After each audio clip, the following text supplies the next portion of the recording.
We are so excited to have today Professor Rabia Akhtar, but I shouldn't say professor because as of last week, she has been appointed Dean, Faculty of Social Sciences at the University of Lahore. And I want to really congratulate you, Rabia, first because of your extraordinary scholarship and leadership, and also because a woman in this field making it at this position is going to be a great role model for others. So congratulations again. I'm also delighted because Rabia is, of course, is one of the leading voices when it comes to South Asia strategic stability. She also circulated an article for you guys to read, and she has been really a very frequent discussant in many European and American forums when it comes to Pakistan and India strategic stability in Asia. She's a professor of international relations, and she's also the founding director of the Center for Security Strategy and Policy Research, and also of the School of Integrated Social Science at the University of Lahore.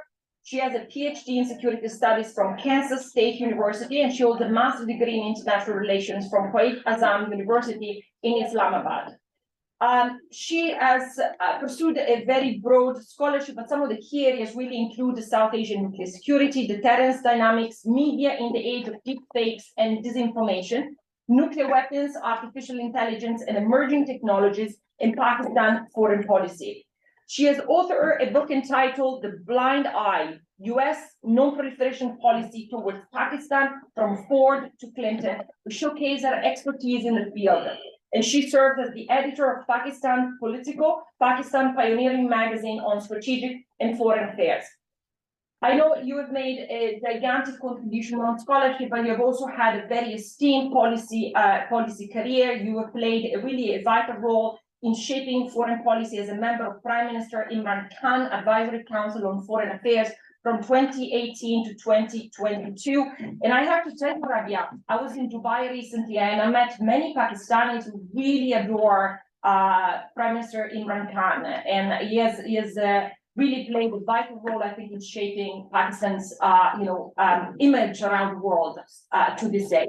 We are excited to have you. You have a gigantic expertise we desperately need. I'll turn the floor to you for your remarks. And then, as you can see, we have a lot of people in the room and online, and we'll have certainly a very active Q&A. Thank you so much, Professor Akhtar, and over to you. Thank you so much, Francesca, for inviting me to the MTA seminar, and Matt Parent for all the coordination which you've done. Thank you for such a generous introduction. Just a disclaimer, I'm here as a student of security and strategic studies, and I do believe that we will be able to brainstorm some of the ideas. Nothing of this is definitive. We all have our own point of views. So if you find something provocative, please do engage me on this, and it would help streamline my own thoughts, going forward. I would like to share my screen, and please do let me know if you are able to see the screen. Yep. All right, great. The layout for my conversation today is to talk about what is strategic stability and what are some of its essential pillars in South Asia. We will then move on to talk about crisis communication and see as to what does it entail. And then thirdly, I would like to talk about some of the influences in South Asia that the strategic stability receives from great power competition. And talk a bit about the strategic chain and as to how it influences the direct relations. And lastly, I would like to talk about shared nuclear responsibilities in South Asia, which I believe no longer just rest bilaterally or in a truly classic direct sense. So firstly, talking about what is strategic stability, a lot of scholars and all of you are quite smart people and gone through the literature on it. Strategic stability is really not that hard to define, but nuclear weapon states tends to not come up with their exact definitions because a bit of ambiguity plays in their favor. But to me, strategic stability is just a simple state of affairs in which nuclear weapon states, or who are in either in adversarial relations with each other, they maintain a certain level of confidence as well as predictability in their interactions with each other. And because of that confidence and certain predictability, they are able to reduce the risks of nuclear conflict and nuclear use. So that is how I would define strategic stability. And two key essential pillars of that, and the literature also talks about it, are deterrent stability, crisis stability, and arms control stability. With respect to South Asia, there is certain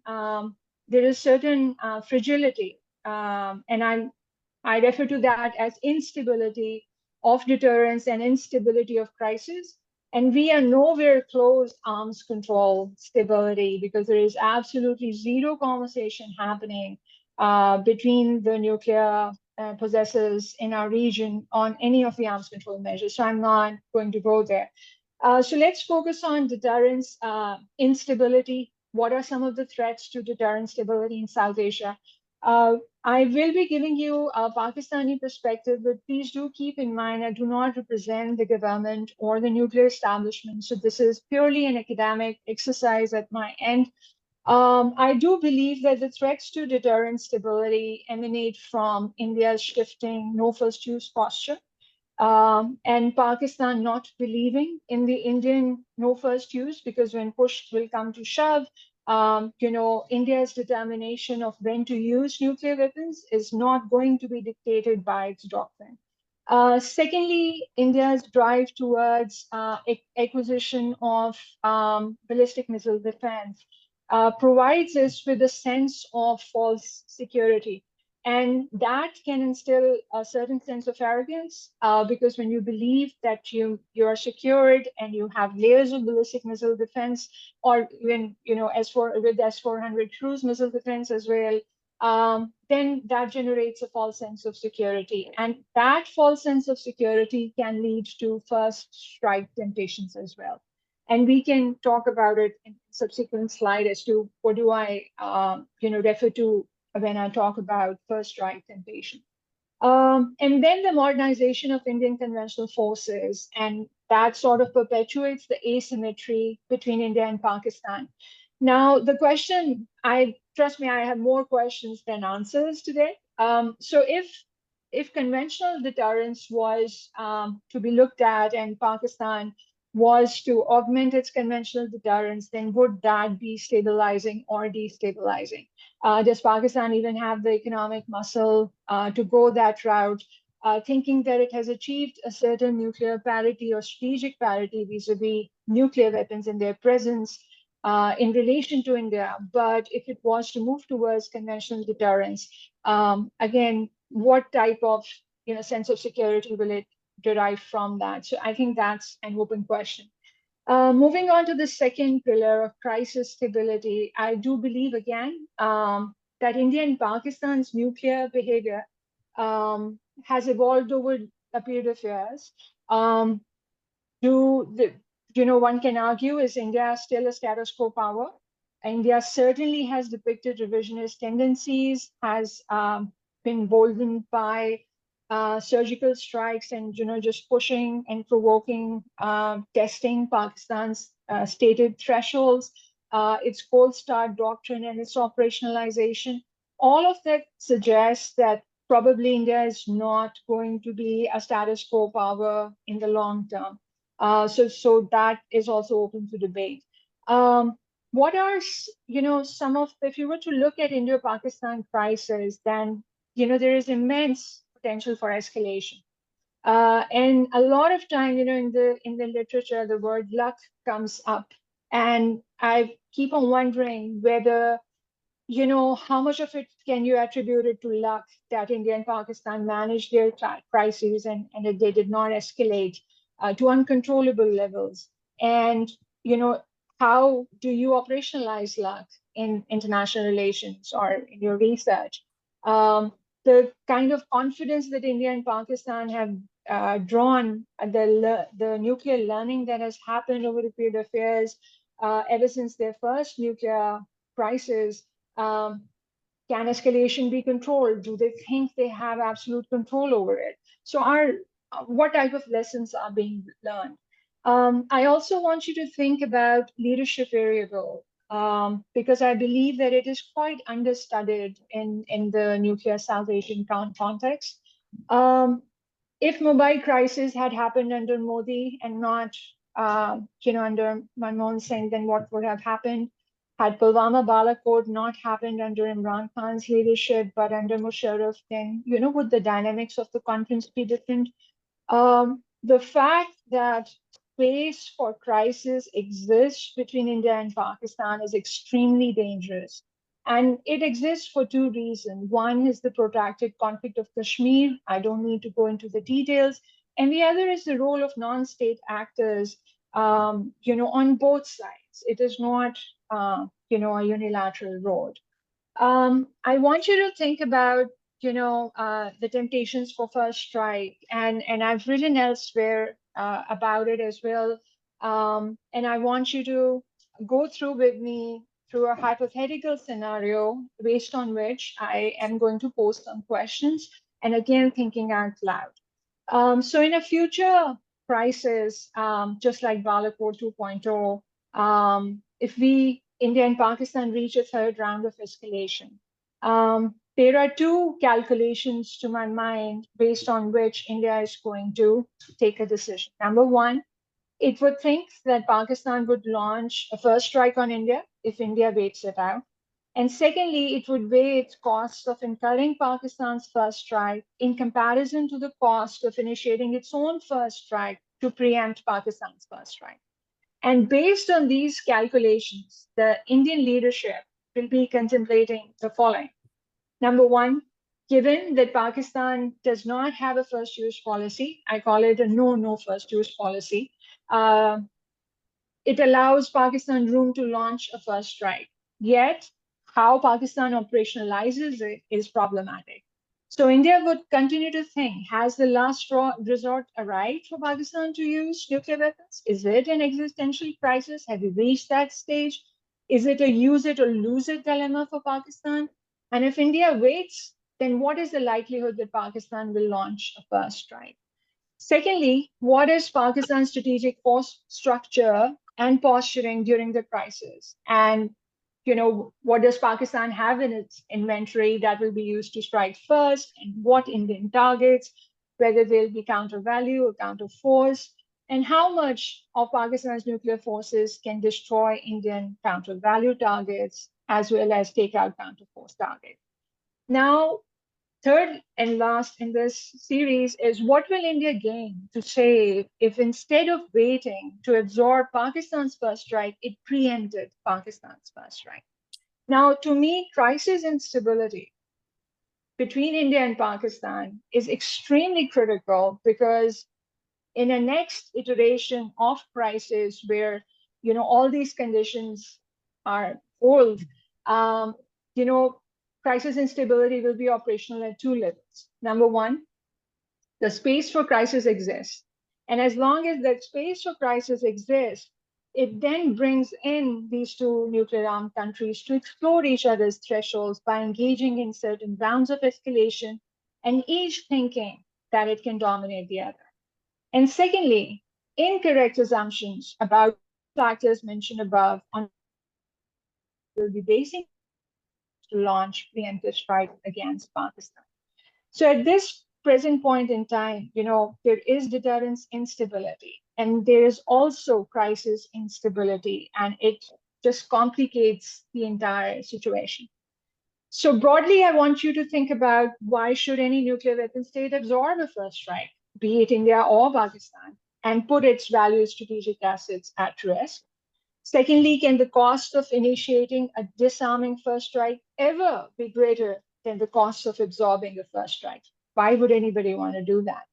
And if India is worried about losing a significant portion of its cities and populations, and is, in Pakistan's counter value first strike or worried about losing a significant portion of its, command and control. Shouldn't Pakistan be worried about this? And I believe the answer is yes.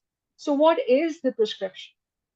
First strike stability, or the temptation for India to launch a preemptive strike on Pakistan is going to only be balanced if Pakistan also thinks along the same lines. And if both countries believe that there is absolutely no advantage of going first, there is absolutely no winning a nuclear war, there is no domination on the escalation ladder, and there is no challenging the established nuclear deterrence, only then we can move towards crisis stability. I'm sorry for the long-winding theoretical hypothetical, but I thought that this would provoke something. The second part I want to talk about is crisis communication. To me, right now, since August 5th, 2019, it is crisis of communication because India and Pakistan are not talking to each other. There are hotlines that exist between each other, but they have been non-functional, and communication has always been the first casualty in any crisis. There exists today zero incentives for a bilateral conversation, and the kind of conversation that or the narrative that India has about cross-border terrorism, it is not a unilateral street. It is a two-way street. Both countries, have issues with terrorism that are cross-border. The nature of India-Pakistan relationship, all of you know, I don't need to go into detail, as hostile and asymmetric. And I sometimes wonder if Pakistan is India's nuclear Dalit. And I say this because there is a certain sense of arrogance that comes with India dealing with Pakistan at various international forums, or being dismissive about a bilateral conversation. Its unequal treatment at the nuclear table, has a superiority complex. And there is absolutely, to use Nicholas Wheeler's terminology, lack of security dilemmas, sensibility, or empathy. The disinformation campaign that was unearthed by EU Disinfo Lab unearthed, 15-year strategy whereby India engaged in 760 plus nuclear, network outlets, which were fake, just to discredit Pakistan's reputation at the international level. Then there is a complete absence of bilateral crisis management mechanism. There have been CBMs, some of them have been successful, but to manage their own crisis is a problem.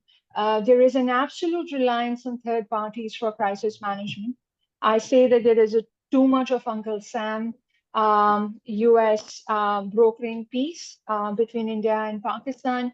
And something on which I've written, and several of my colleagues have also written on it, is that India and Pakistan have outsourced escalation control to third parties. And as long as you have that comfort at the back of your mind that no matter what happens, no matter how much we provoke or test each other's thresholds, there's always, Uncle Sam or the maturer parties who are going to come in and then pull us away. And so it's okay that we keep on, testing each other out. So that provocation is dangerous, because what happens one day when Uncle Sam does not come to save you? India and Pakistan, I believe, geography is both a curse and a blessing. Right now, it is more of a curse, which cannot be wished away. I'll move on to my third section on what influences does strategic stability draw in South Asia from the great power competition, because I do believe that it is time that we talk about, nothing is happening in isolation in our region. There is an evolution of the direct relations, which are now beyond just purely bilateral. Whenever India and Pakistan are in a conversation to have communication restored on certain critical issues, India tends to bring in China to the conversation and says that now we are going to look at this whole direct thing as not simply dyadic, but as a nuclear trilemma. They've also expanded South Asia to call it Southern Asia. And none of it is helpful for Pakistan from where Pakistan sees it. There is no nuclear trilemma because in a trilateral leg, Pakistan and China are not in any direct nuclear relationship, so that like influence is missing. So we want to continue to say that it is bilateral. Um, China card, I believe that justifies Indian military modernization, and I think it is pretty smart if Pakistan was India, would also be doing that, playing the card. There is conversation about a threat of two-front war, which I believe is unrealistic. Firstly, because China does not need Pakistan to fight and win a war with India. We have seen what has happened in Ladakh, what continuously is happening, and China inching and gaining Indian territory with absolutely no repercussions. And secondly, China-India bilateral is so huge that China is not going to come to Pakistan and say, yeah, let us, get involved in it and let you win your war against India. Historically, it has stayed away. There have been plenty of times, but we've never seen any Chinese incentives to come in. So I don't believe that this two-front war threat helps. But if it helps India get the big ticket items, then so be it. I would like to draw your attention to strategic change and as to how the reality in South Asia is no longer dyadic and it is continuously evolving. And the US, China, India, India, Pakistan, if you were to look at the evolving security architecture in the broader Indo-Pacific landscape, you would see that whenever Pakistan, is talking about, its security dilemma vis-a-vis India, India says that, listen, you are our concern, but you're not our only concern, and we have China to think about. So our modernization is justified without thinking that the kind of influences Pakistan is absorbing is making the whole relationship unstable.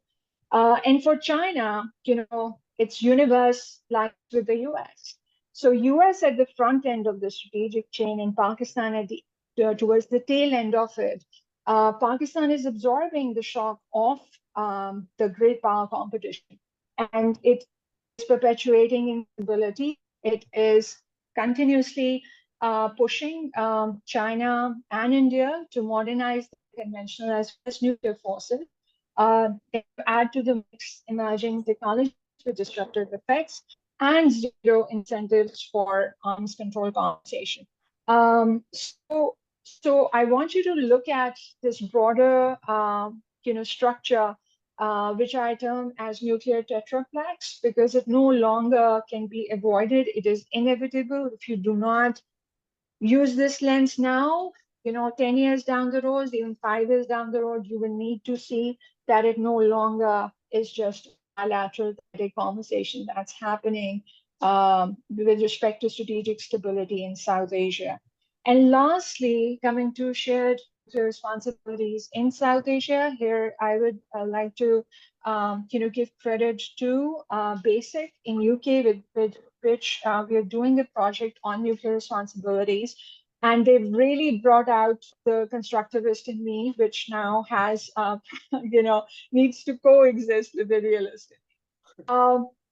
But, just to wrap this up as to how do I believe that it is now shared nuclear responsibility in South Asia, and no longer just bilateral India, Pakistan, that we need to, look at to stabilize deterrence, to stabilize prices, stability in South Asia. Number one, it is not India and Pakistan who cross the pond to complicate strategic stability for the US, right? China is a residential power. United States is an extra-regional force, and that is reality. So who's across the pond influencing all the strategic dynamics? It is the US. So I would definitely, as a scholar, as an academic, as a student of strategic theory and nuclear strategy, I would really want US to look at as to what its sheer presence and its alliance patterns are doing to strategic stability dynamics in South Asia and accept some responsibility for it. Like I said, the universes are all clearly defined.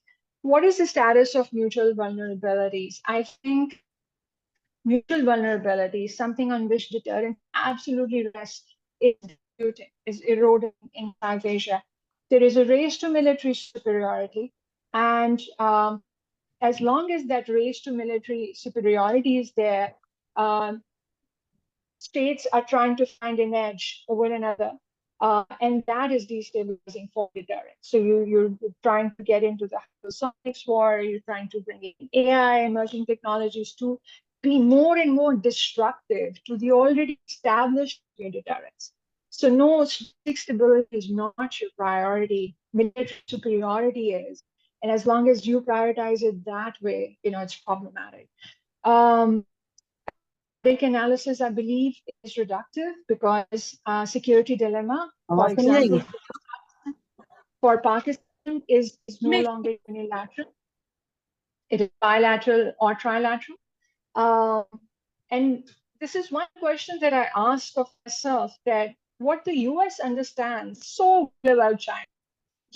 If you ask Western scholars who write on these issues, they have absolutely clear understanding of what is it that China not doing, why China is not defining strategic stability, why China is moving towards military superiority and all that.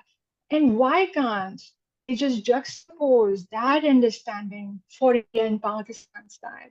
That is perhaps one open question for everybody. And lastly, I believe that United States, I do believe United States is responsible because back in 1965, at the height of the alliance with the United States was supplying, as part of a defense-backed weapons to both India and Pakistan. And at that time, both India and Pakistan were receiving those weapons, saying they will be directed to fight the Chinese communists. Yet, when 1965 war happened, both countries used US-supplied weapons. So it was not that we did not understand the hostile relationship or the fragility of relationship between India and Pakistan. It did completely understand it. It didn't even know that if a war was to happen, they have no other weapons but the US-supplied weapons that would be used. And again, we are seeing a repeat of this, whereby asymmetrically, the strategic partnership with India is, amplifying Pakistan's security dilemma. So the China card and India's strategic autonomy debate or mantra is all well and good, but it is quite destabilizing for the region. So to end, I do believe that if we need to move towards mutually assured strategic stability, and which to me no longer is only responsibility of India and Pakistan in South Asia. I believe it is a collective responsibility. And just like, with the unraveling of the arms control architecture, you can now no longer talk about arms control which doesn't have China on board. You cannot talk about strategic stability in South Asia minus the influences, the disruptions that the great power competition has brought to our region. And if we accept collective nuclear responsibilities to stabilize this region, whether you call it South Asia, Southern Asia, broader Indo-Pacific, you name it, there needs to be an understanding about collectiveness of this nuclear responsibility. I'd like to end this and zip up, and I'd be happy to take your questions, and I hope it has provoked enough thought. Thank you. Thank you so much, Rabia. That was terrific. Really fabulous points. Thank you, thank you, thank you. All right, I'm going to go around the room to ask for hands up for questions. I see already. Let me turn to Frank first. JD, you have a question? Yes. Frank. Thanks, Rabia. Great to see you again. Really enjoyed your talk. Really thought-provoking. I just wanted to step back a bit to kind of the background context that you spoke about in terms of one, you mentioned, modernization of Indian conventional forces, perpetuating asymmetry between India and Pakistan. And again, to be slightly provocative, I would ask, what Indian modernization? You know how delayed, if not broken, the Indian procurement system is, as well as the fact that it really is overstretched along both the international border, the LOC and the LAC, to the extent that they've moved one of the strike corps now to be facing China. While at the same time, Pakistan doesn't face that kind of problem, and they're able to induct forces like the J-10 a lot quicker than India can seemingly induct anything. So I'd just like to get the sense of your thinking behind that claim. And secondly, BMD in India providing a false sense of security. I know that people in Pakistan, and I wouldn't be surprised at all, people in India have watched very closely, and in India with great concern, to see that Russian S-400s have been successfully hit by Ukrainian drones.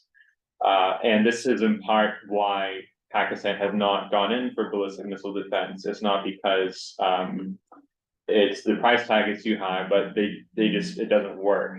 Like it causes nuclear risk, but it actually do what it says it should do to knock down missiles.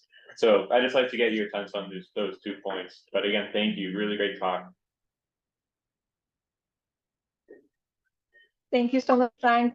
Great to see you as well. I'll just keep it simple. So more than the reality of what states say that they have or they are, moving towards, it is the perception of the adversary of what they have, right? So if India is saying that it is modernizing, it has acquired BND systems, it has its own indigenous BND going as well, and with S-400 stationed in Punjab, it does complicate Pakistan's thinking and strategic calculus, because Pakistan probably at this point in time is not just looking at 5 years down the road. I'm sure Pakistani nuclear planners, to whom obviously we don't have primary source access, are thinking about long-term effects of it. So on one hand, when you say that it's credible minimum deterrence, you continue to say at every forum that your numbers are not going to go up, and yet you have unsafeguarded reactors that, according to one calculation, can give India a stockpile of more than 2,600 nuclear weapons, whereas Pakistan does not have the same, stockpiles or fissile materials to even calculate that much ahead in time. Then it does, create some sort of perception in Pakistani planners' mind. How do you go about it? I'm not saying that Pakistan should match. I actually am not a proponent of Pakistan matching India number by number or platform by platform, because for that, there is no need, number one, and after a certain extent, anything would be overkill. But I do believe that, and it's also not the hypersonics that I'm worried about in India-Pakistan context, because given the, flight time already is so short, then what are you going to do? Shorten it by another minute or two. So it's sheer capacity that India has to develop more weapons. And if BMD is not effective today, it doesn't mean that it will remain ineffective or not, for all times to come. There are constant, it will undergo a process of constant, experimentation. And just the sheer sense for Pakistan to not have something equivalent and having shorter numbers, having minimal numbers, and not having the stockpiles to match any Indian modernization in the long run, especially given this numbers game, I think is a cause of concern enough to keep on, bringing this up as to how it's going to change Pakistan's strategic calculus in years to come. So I hope that, somewhat answers your question. Fantastic. All right, let me turn to JJ. Thank you. My name is JJ. I'm a pre-doctoral fellow here at the MTA. So my question is regarding strategic stability in nuclear dyads. So language and concepts like strategic stability, symmetry, equilibrium, these are concepts that are usually used by the weaker party, right? So if you talk to the if you think about the US-China dyad, and if you talk to the China experts, 100% of them, all they will say is, we're just trying to have, achieve something of a balance, right? Mutually assured destruction. So whereas I think on the US side, I think, people have a harder time accepting that, right? So do you think, if your argument is correct, do you think the Indian side would be receptive to many of the ideas or proposals that were present in your presentation? And is it the case that, perhaps the way the Indians understand strategic stability vis-a-vis Pakistan is a condition in which they enjoy some sort of nuclear superiority or nuclear dominance vis-a-vis Pakistan? Thank you, JJ. If your premise is correct, and if Indians think that there is such thing as nuclear dominance, then obviously that's where the problem lies. Pakistan and India, after having achieved or demonstrated on nuclear in 98, at least one sense of strategic parity was established. It was not about how many number of nuclear weapons you're going to have. It was just existential deterrence now was in place, with both having the means over a period of years, which have operationalized to reach a point where you have second strike capability, so like absorbing first strike.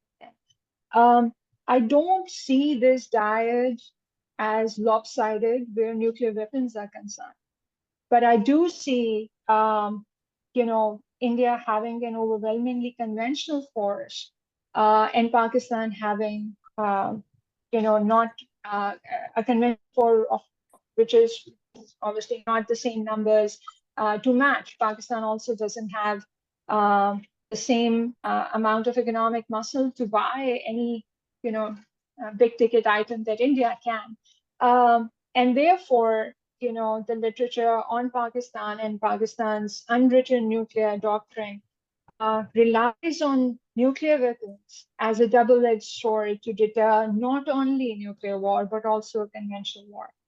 And so Pakistan is the weaker party in this dyad, and therefore its reliance on nuclear weapons to not get into that zone where India and Pakistan will fight a conventional war to begin with is the total reliance on nuclear weapons.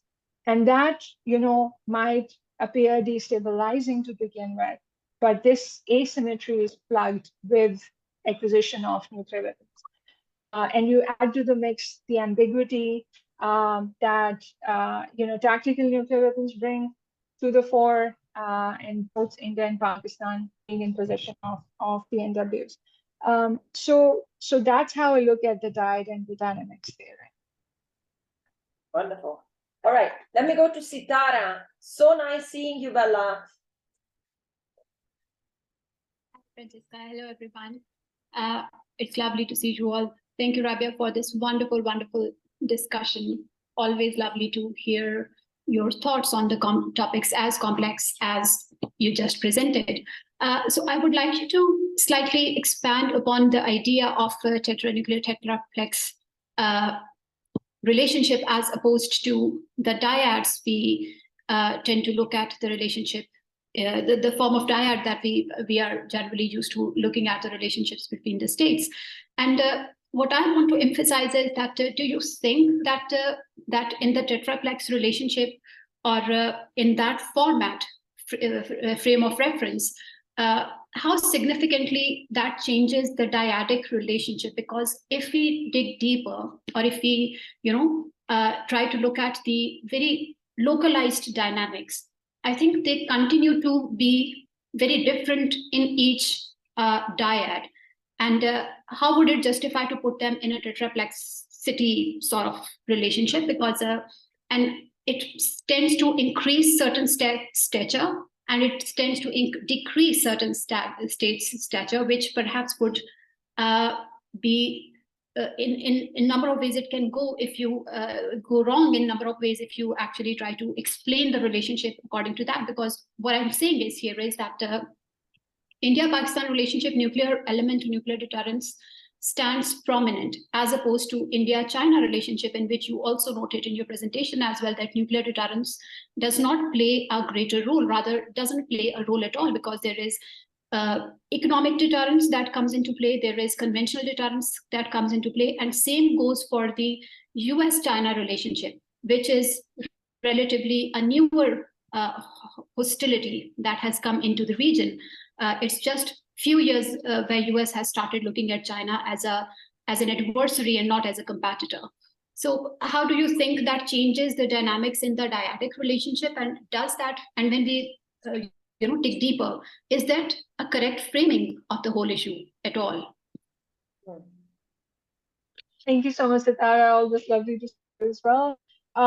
So I, in my formulation of nuclear tetraplex, not say that it needs to be at the cost of doing away with dyadic relations. So it can run parallel. These two lenses can be used. And the nuclear tetraplex, I want to bring in with respect to shared nuclear responsibilities. Because it's one thing to just continue to say at every forum that India, Pakistan is the most unstable nuclear dyad. It is a nuclear flashpoint, and not do anything about the influences that this dyad is receiving from the great power competition in the region. So I'm not saying to ditch the dyadic lens and you do not look at those dynamics, both because those dynamics stand on their own. I'm saying in addition to the dyadic relationship that you're looking at in order to understand strategic stability, in order to understand as to why, in years to come, credible minimum deterrence might not remain credible minimum deterrence. It will just transform into credible deterrence with minimum being removed. And who's going to be responsible for that? Where do you find its source? Because India continuously brings China to the conversation. It is India who's brought China to our dyad, which no longer, according to the Indians, is dyadic anymore, unless you talk off the nuclear triad. So all I'm saying is that, you have an additional lens, so you zoom out and you look at the region and you try and understand, okay, fine, you have India and Pakistan, but because India refuses to deal with you in that classic dyadic sense and looks at China and justifies its conventional military modernization, which, as my reply to Frank as well, doesn't have much of a bearing for Pakistan, right? But because it receives influences from China, you cannot escape as to, what China is doing. Where is China's universe centered? And that is because of US's presence in the region.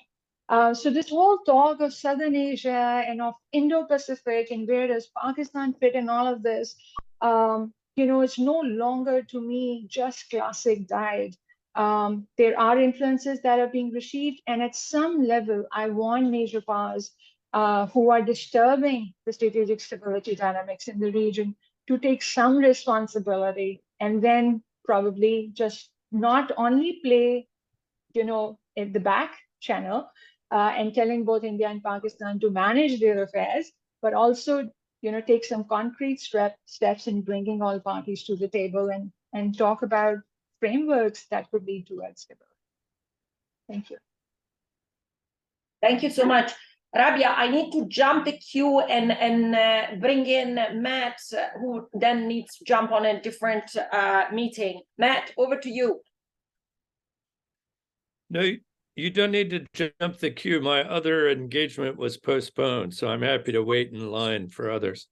No, you go ahead. Well, all right. Rabia, thank you for a very interesting and stimulating talk. I have two questions. One is, what would actual responsibility by the United States or China or others outside the region actually look like? What particular things should we be doing? But the second is, to me, when I look at the situation, it seems like, at least on the issue of are there incentives to strike first with nuclear weapons,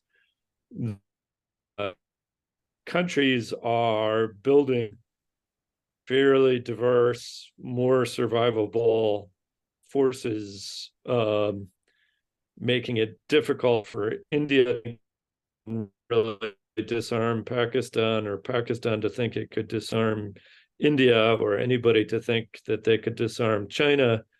And I wonder, may, in a means of military competition, be heading in a way that at least doesn't have much in the way of first strike instability in the system. And I wonder what you.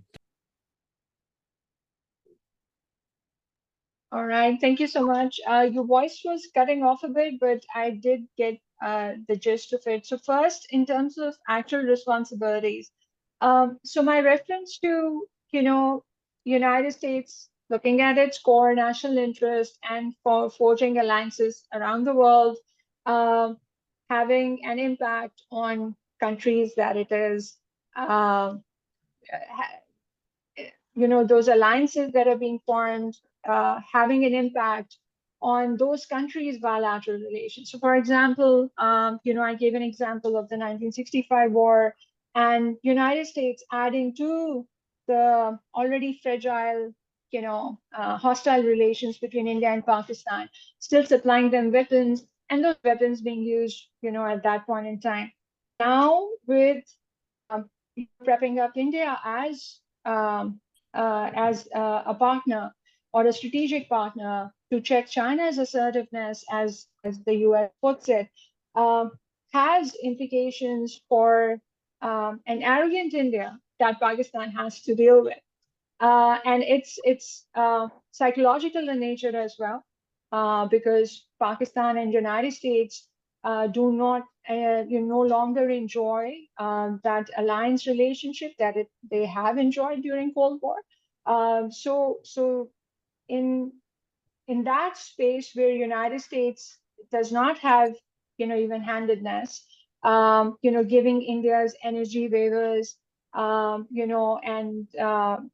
not giving the same to Pakistan, and putting Pakistan in the proliferation club with AQ-Khan being thrown back at Pakistan over and over again, even when it has overpassed statutes of limitations. All of these combined together sort of, I would term that it is the responsibility of United States, being the bigger power, to find its balance so that when it is maximizing its, or getting the benefits, serving its national interest, some states are serving its national interest, they are amplifying security dilemmas in another. So when is that conversation going to happen? That, being the bigger power, coming across the pond, you are adding to the instability in the region. That's number one. With respect to first strike, so, India and China are huge land masses. And there is no way that Pakistan can ever have a disarming first strike against India and survive to receive a retaliatory strike. Even a first strike to be received by India is going to be, catastrophic for Pakistan, because Pakistan is squeezed up space and does not have the strategic depth to absorb it and then retaliate. So that is where I see the dynamics of it. India can absorb it, still will have landmass, still will have retaliatory capacity. China is the same, huge landmass. Russia is the same. United States is the same. But for Pakistan, I do not see that breathing space that could even allow for it to contemplate such a situation where it can, absorb a first strike and say, yeah, okay, fine, and now we're going to retaliate. Therefore, you do not see, therefore you see the ambiguity with the doctrine, which is not written. Therefore, you see the ambiguity with dual-use platforms that it has. So all sorts of ambiguities combined together to, just complicate the deterrence factor. and playing it on the edge, with the adversaries. So I hope that answers. Terrific. Thank you so much, Rabia. Sylvia. Hi, Rabia. It's so good to see you, and thank you so much for your insightful talk. I have two reactions to your very interesting presentation. The first is, I think it's important to kind of seek some kind of clarification on your statement and thesis on India's move away from and shift away from a no first use policy. I think it is important to mention that there has not been any doctrinal change, but because certain Western scholars have written about it, and also a former Indian defense minister once quipped about it, I still think that more than a quip or scholarship that's coming from the West, it's really important for us to look at some of the force posture development. And if one looks at India's military investments, we see that the majority of investments, especially in the strategic domain, is on second strike capabilities and bolstering India's second strike capabilities. So kind of want like your clarification on that point. The second point you make about zero incentives for bilateral communication. Now that's something you and I are both very passionately working towards, bolstering nuclear crisis communication through the various projects and work that we do together. But I think the lack of acknowledgement from the Pakistan side on two factors that really hold back India. One is the impact of cross-border terrorism, which is kind of an international conversation. And second also is the China-Pakistan nuclear collusion. We might agree to disagree, but it is a growing threat perception from Indian security planners. And perhaps if we are talking about mutually assured, shared responsibilities towards strategic stability, I think this is an important factor that Pakistani security planners need to bring in, which I know I'm taking a bit of time, but it's great to really have you here. You really brought in an important concept about operationalizing luck and how do we see that in the South Asia context. I think this is something that sitting in some of the European capitals and also in the United States, we talk a lot and expend a lot of energy on how to prevent miscalculation and inadvertent escalation. We have indeed gotten lucky in South Asia, but to prevent us from doing so, what are some of the unilateral measures that Pakistan is willing to take in on that regard? I am particularly concerned about the commingling of conventional and strategic assets when it comes to Pakistan having a stopgap, a second strike capabilities, especially commingling assets of like nuclear tipped cruise missiles on conventional submarines or diesel submarine electric boats. That is something that could raise the specter of miscalculation in the already congested waters of the Arabian Sea and the Indian Ocean. I'll stop here, but it's so great to see you, and I hope to continue our conversation. And Rabia, if you allow me, just because there are some students actually attending, so a couple of things I wanted to flag.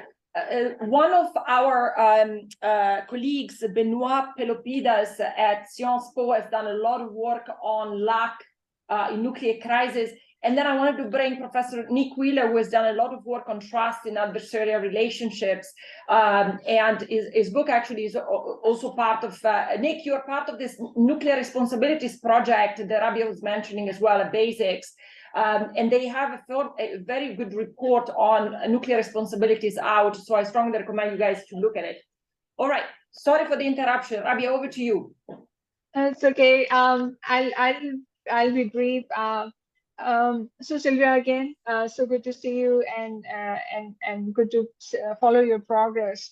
So with respect to NFU, it hasn't just been the chatter that Pakistan has picked up. There is a serious conversation happening inside India, and there are groups in India, both academic and policy, those who side with the no first use and as to why it is important for India to continue to, hold on to it. And then there are others, that are part of the establishment who have been part of, your former Indian Strategic Forces commander, your national security advisor, and several others who do believe that for now, no first use makes sense. But what does the future hold for no first use? You cannot have that for all times to come. And it is that future part of it that Pakistan needs to think that the future is now, right? And if you are in such a hostile relationship with another nuclear adversary, just sitting right at your border, you do pick it up very carefully. And it is not as if this noise is new. If you go back to your doctrine itself, there's sort of an inherent contradiction therein, right? Whereby it says that if Indian forces are stationed anywhere in this world, and if they are attacked with chemical, biological, nuclear, the response would be nuclear, not biological, not chemical, but nuclear, which sort of is a direct contradiction of no first use and then first use under conditions that are specified. With respect to bilateral conversations and zero incentives. So we have achieved, India and Pakistan have achieved remarkable CVM. It is not that we haven't. The world today is talking about safeguarding nuclear installations and nuclear reactors and nuclear sites. Pakistan and India did it back in the 80s, right? Early 90s. And since then, this one CBM of exchanging coordinates so that no attack happens on 1st of January of every year has withstood the test of time. So it is not that we have not been talking to each other. It is just that that space has complicated, and I do understand cross-border terrorism. But the prominent narrative about cross-border terrorism is one-sided, like coming from Pakistan, and Pakistan not checking non-state actors. Pakistan has done a lot, with respect to, for example, getting out of the gray list on the Financial Action Task Force. It did exemplary efforts, make exemplary efforts to deal with that menace, and mistakes have been made, and there is an absolute acknowledgement of it. And also an absolute acknowledgement that, how destabilizing the situation is because of the protracted conflict in Kashmir, which has worsened post-2019. So I'm not saying that conversation cannot happen. Conversation is not happening because right now, India does not have an incentive to talk to Pakistan.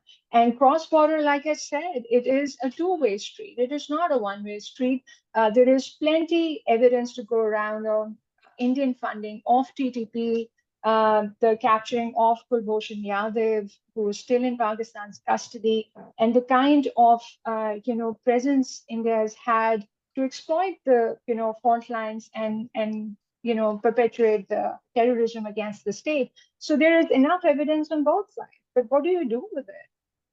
You do talk, and you can talk over bullets. I don't buy this idea that you can't talk over bullets. You precisely talk over bullets so that the bullets stop coming. And with respect to dual use, I completely get it.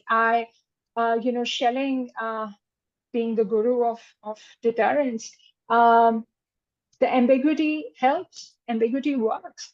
It sort of strengthens deterrence because it tells your adversary to think twice about it. And so in a crisis situation, if Pakistan brings out NASAs, for example, the tactical nuclear weapons,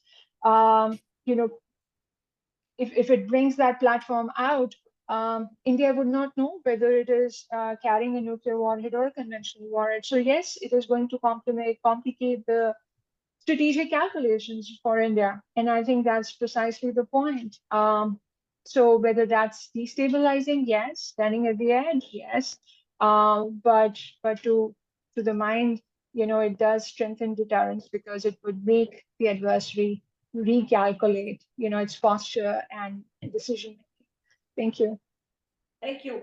I wanted to call on Mariam, who had the hands up on Zoom.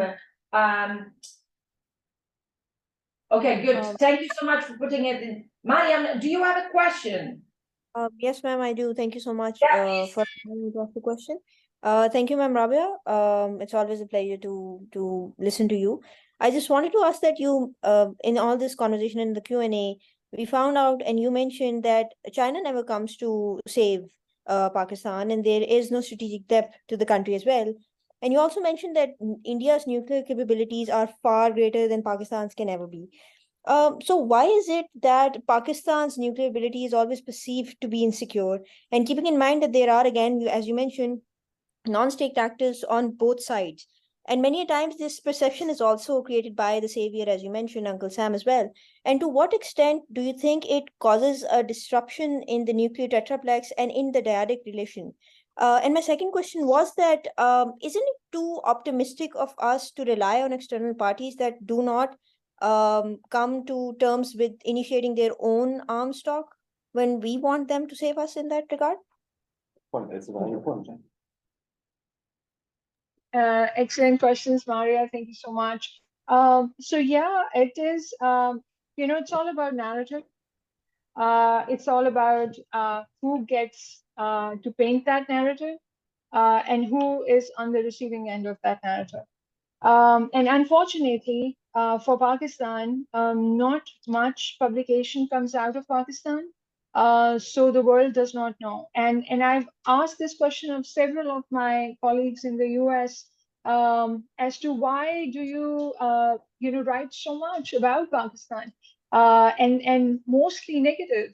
And the answer that I get is that because you guys don't. So somebody's got to think about it, right? And to some extent, they're right as well. Not much scholarship comes out from Pakistan to counter any of the, allegations or painting Pakistan as a state that is going to collapse because it is a smaller state. The literature says that we will be the first to use nuclear weapons in any crisis because we cannot fight a conventional war with India. And I think Balakot and Pakistan's proportional response and restraint and release of the pilot actually put a huge dent in that case. That Pakistan will be the first one in a knee-jerk to use nuclear weapons. So I think it depends as to who's writing, who's consuming, and what is the dominant narrative that is coming out. And that's why I say that, next generation of nuclear scholars in Pakistan, in India, outside India and Pakistan need to look at, the idiosyncrasies these states have and come up with fresh lens to look at it, because if we want some semblance of sanity to prevail. With respect to third parties, absolutely. These third parties might not always be there.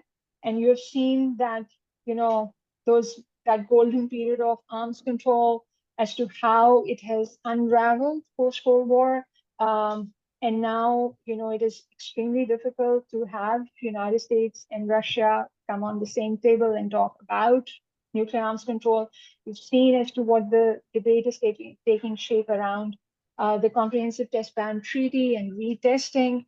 So yeah, I don't know why much faith needs to be put in this basket of third parties when they don't have a stellar record at their end.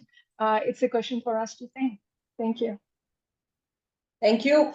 Steve. Thanks for your talk. Nice to see you again. I think it was Istanbul we last saw each other. She's coming to Isodato. I know. Yeah. So am I. I wanted to follow up a little bit on a point that goes back to something Matt said, having to do with stability and first strike advantages. And you responded largely in terms of sort of land masses and sort of social resilience, but at least in the Cold War kind of arms control dialogues that we had, instability was related first and foremost to vulnerable forces, and so land mass doesn't matter very much. Even arsenal size doesn't matter very much. What matters is, are your forces vulnerable or aren't they? And one of the reasons why outside experts have looked at South Asia and said, this looks like a disturbing scenario, is precisely because many of the features that were thought to contribute to stability in the Soviet American context are absent in South Asia. You're not on the other side of the world, you're right next door, you don't have a tradition of alliance, you have a tradition of conflict. You have very short timelines, you have very limited warning, you have no ability really to rely on alert and evacuation measures to enhance the survivability of your forces. So that's the context in which, you know, the outside perspective looks in at South Asia and says, this looks like a less stable nuclear situation. You layer on top of that all the points you made about the absence of crisis management, the lack of communication, the space for crises, and that's the picture that looks disturbing. And so, you know, the question then is, how does Pakistan assess the survivability of its own forces? And even more importantly, in a way, is looking to the future, what is Pakistan's strategy for ensuring the survivability of some retaliatory capacity, given advances in technology, the fact that, you know, fixed land-based targets are now vulnerable, our ability to target mobile forces is growing, the costs and difficulties going out to sea are non-trivial. So somewhere there has to be a strategy for preserving the deterrent force. And I wonder how Pakistan's government thinks about that question. And then just very quickly, a probably related question, but we heard literally just yesterday in this very room, a presentation from a senior official, US official, that basically said, the American expectation is that China will at least triple and possibly quadruple, and according to some estimates, even quintuple its nuclear posture. And this is already having very large impacts on American thinking about our own plans, doctrines, and acquisition requirements. And I wonder how, I mean, your concept of the nuclear tetraplex, which I like very much, captures the fact that this Chinese buildup will have an impact not only on the Americans, but also on the Indians. And so then that has to factor backwards into Pakistan's own calculations about future needs and requirements. And one of the variables has to be that Indian modernization could in fact make Pakistani deterrent capabilities more vulnerable. So I think those two questions kind of intersect, but there is a standalone question, which is, how does Pakistan see the medium-term implications of China's substantial buildup? Thank you so much, Steve. Great to see you as well. I have a very short answer for you. I don't know what Pakistan's strategy for survivability of its forces. There is like, you know, no conversation that happens within Pakistani academic community or policy community. You know, and the nuclear establishment, I should say, holds the cards very close to its heart. So, you know, your guess is probably as good as mine. I really don't know as to how Pakistan plans on making its forces survivable, you know, in addition to what measures it has already taken, you know, with cruise missiles at sea. You know, with respect to, before I come to the China part of it, with respect to Cold War comparisons, you know, with India and Pakistan in South Asia, you know, I often think as to why were the terminologies just simply picked and imposed on this region and adopted in this region, not imposed, adopted in this region. For example, you know, again, given as to how limited a landmass Pakistan has as compared to India, is there anything truly counterforce or countervalue? I don't think so. I think everything that Pakistan has, you know, if somebody was to strike, would, if they thought it was counterforce, it would be counter value as well, because Pakistan just does not have the landmass, like I said before, to disperse its forces and increase their survivability. With respect to, so counter force and counter value are problematic for me, if that's another conversation that can have sometime.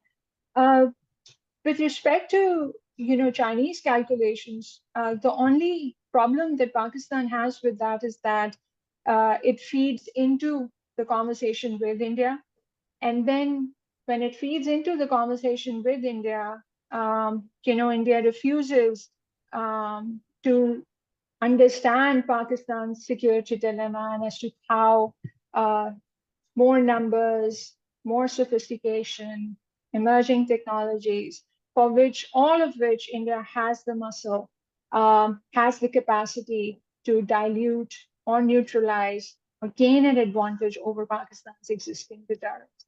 And that's how it gets all complicated. So I hope that answers your question. All right, I have then David and Abdul. David, Me? you good? Oh, apologies, yes. All right, Abdul. Yes, hello, Dr. Rabia and everyone in this seminar. Thanks for your talks. I really am interested and enjoyed to listen to your presentation. I'm a student for Dr. Francesca Giovanni in the nuclear weapons course in Harvard Extension School.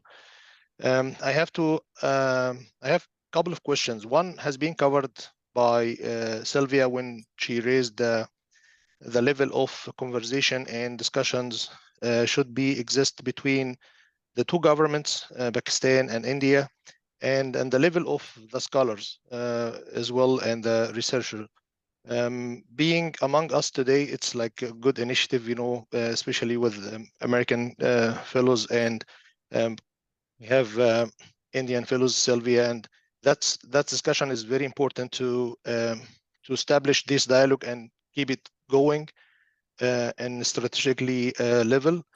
But the other question is how is the stability of Pakistani political regime affecting the strategic planning, especially in the level of nuclear confrontation and this stuff, especially during the last, we can say, few decades, there is instability in the political regime in Pakistan. In addition to this question, what's the rising of a new regime in Afghanistan that affecting this instability in the region as well, or it's pro the stability in this region?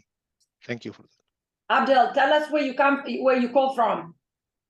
I'm calling from California. What? I thought you were in Cairo. Oh my God. Oh. Okay, fine. Actually, I'm originally from Cairo, Egypt. Yeah, but I live in California from a few years. Yeah. Thank you. Thank you so much, Abdul Hamid. Yeah, the first point you made about the conversations into which Sylvia also referred to, I did not add to it. Track 2 diplomacy between India and Pakistan is extremely important. And I'm fortunate to work with some of my Indian colleagues, in that capacity where we worked, with basic nuclear responsibilities, Indian, Pakistanis, we have even co-authored pieces.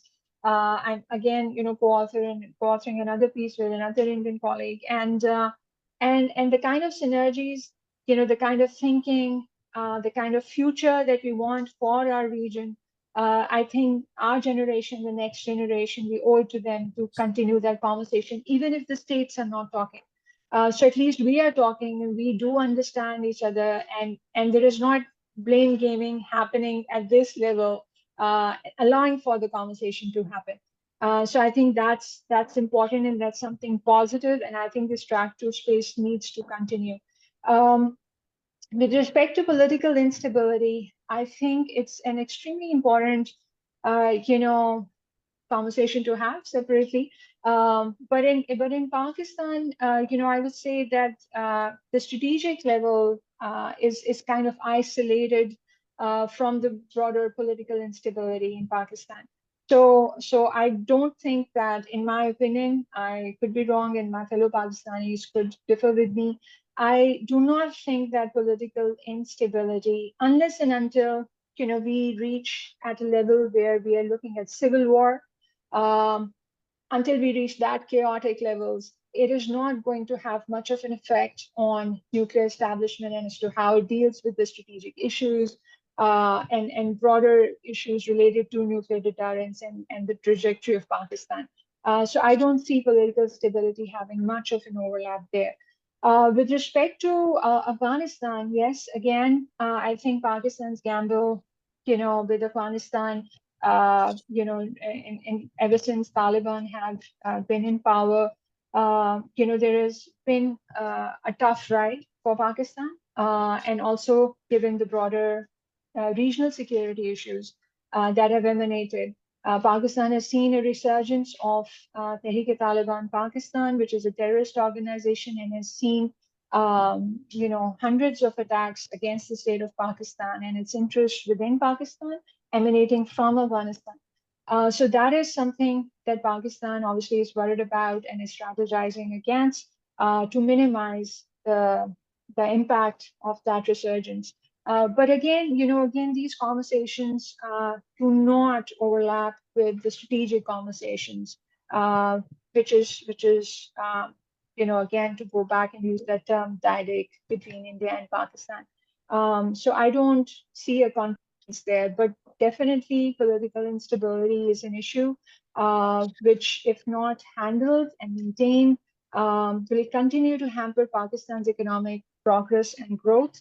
And if Pakistan is unable to achieve that economic spine, it will not be able to realize much domestically and also at a regional, security level. So you can say there could be second order effects, but not like direct effects of this political instability. Thank you. Wonderful. Rabia, I have a question and then I finish with Teju.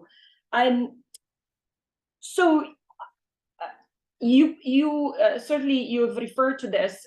President Modi, Prime Minister Modi said recently that India might be in a position at some point to have to resume nuclear testing.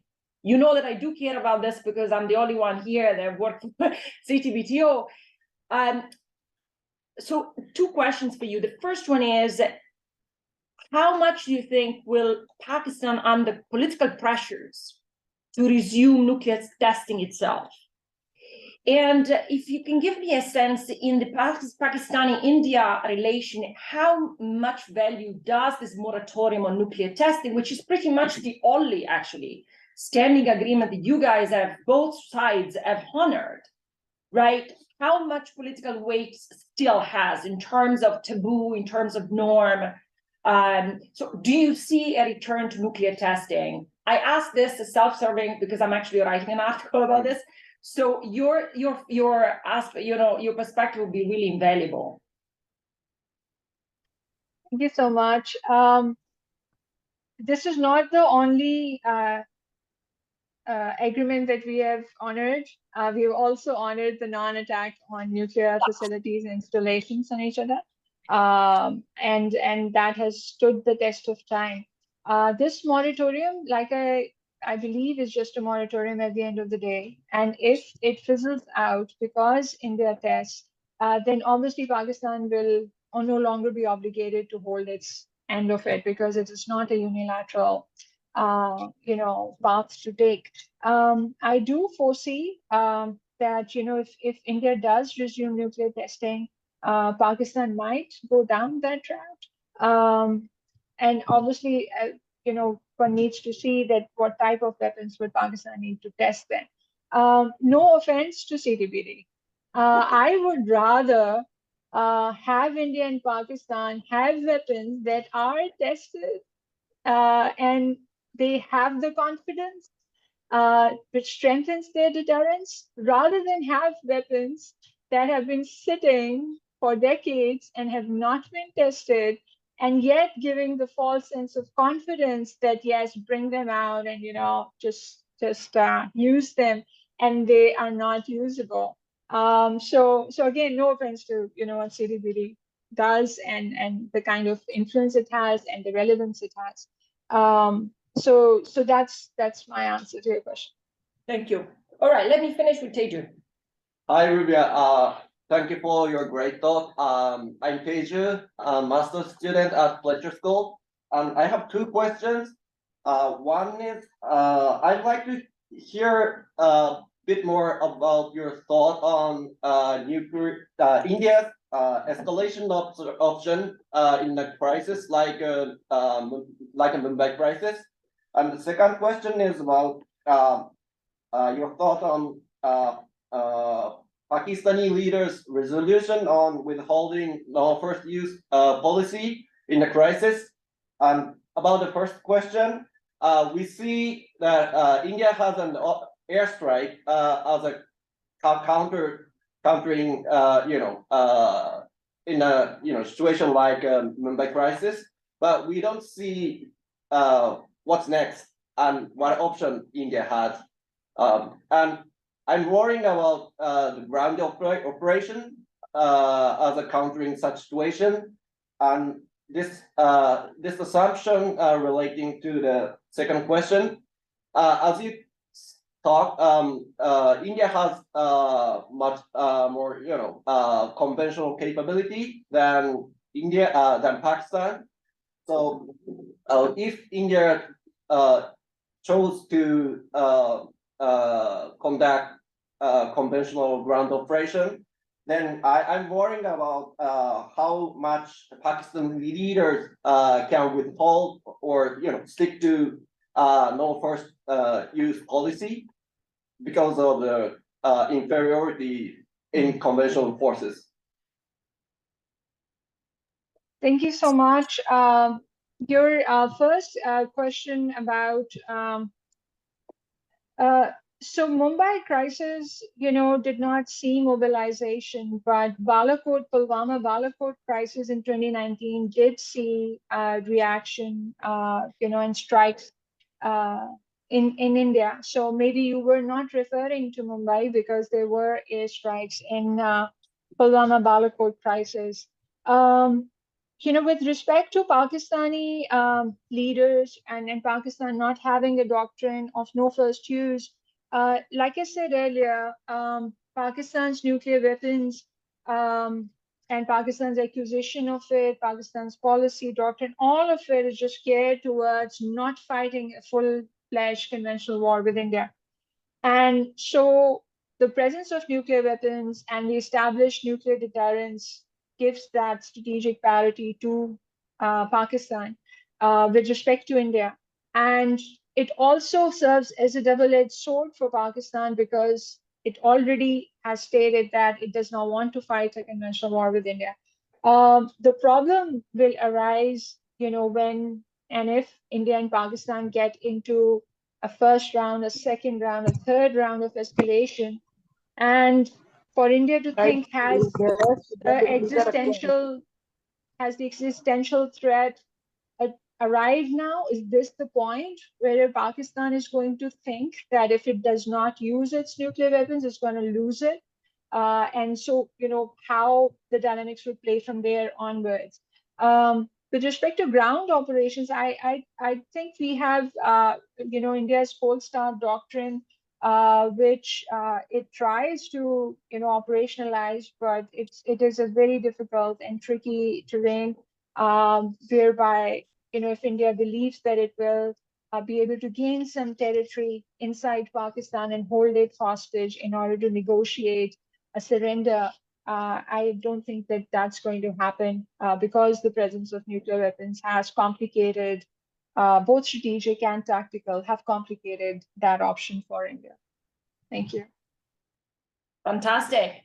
Rabia, thank you so much. You have been absolutely terrific. I think we've had a very, very comprehensive discussion, and we leave certainly much more knowledgeable on all these dynamics. And I want to thank you also for your nuanced analysis. It's always so great to have scholars like you that really present both sides, and it's really a really interesting conversation. So thank you so much. Please join me in thanking Professor Akhtar.